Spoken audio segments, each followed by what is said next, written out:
Sempat viral di media sosial bahkan menuai kecaman dari kalangan netizen akibat perubahan peraturan tahun 2024 yang mengatur tentang tarif masuk kawasan wisata milik Kementerian Lingkungan Hidup dan Kehutanan. Bahkan kenaikan penerimaan negara bukan pajak PNBP mencapai 3%, yang semula tiket masuk hanya Rp10.000 per orang kini mencapai Rp40.000 per orang.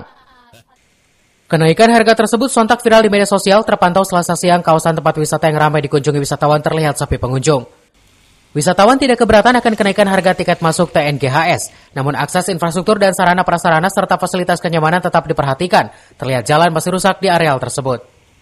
Jadi perlu kami sampaikan bahwa sesuai aturan PP nomor 36 tahun 2024 bahwa ada kenaikan tarif masuk kawasan konservasi. Dalam hal ini objek wisata di Taman Nasional Gunung Halimun Salak. Salah satunya di Gerbang Gunung Bunder. Kenaikan tarif ini berlaku tanggal 30 Oktober tahun 2024. Yang semula tarif kita itu PNBP itu 7.500 ditambah asuransi 2.000 9.500 dengan ditambah jasa sebesar 7.500. Itu per orang kena sekitar 17.500 per orang masuk kawasan. Itu di weekend. Nah, sekarang kita acuannya weekend.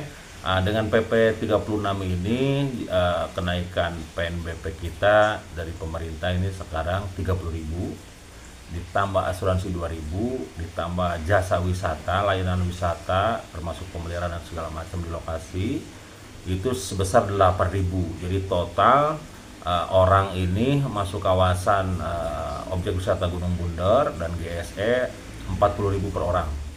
Ada sekitar 30% setelah kenaikan tarif tersebut. Nah Teh, dengan upaya adanya kenaikan sendiri, ada keluhan sendiri sehingga sih dari pengunjung yang datang ke wisata Teteh? Banyak banget yang mengeluhkan akibat naiknya tarif tersebut.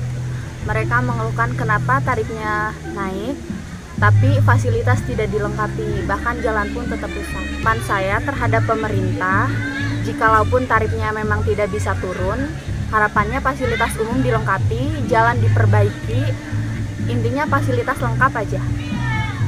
Kerasa berkurangnya pengunjung itu dirasakan setiap weekend sih. Diharapkan kenaikan tersebut yang berdampak terhadap pengelola wisata, pemerintah mengkaji ulang dan memperhatikan infrastruktur dan juga fasilitas lainnya. Dari Pamijahan, Kabupaten Bogor, Iman Abdurrahman melaporkan.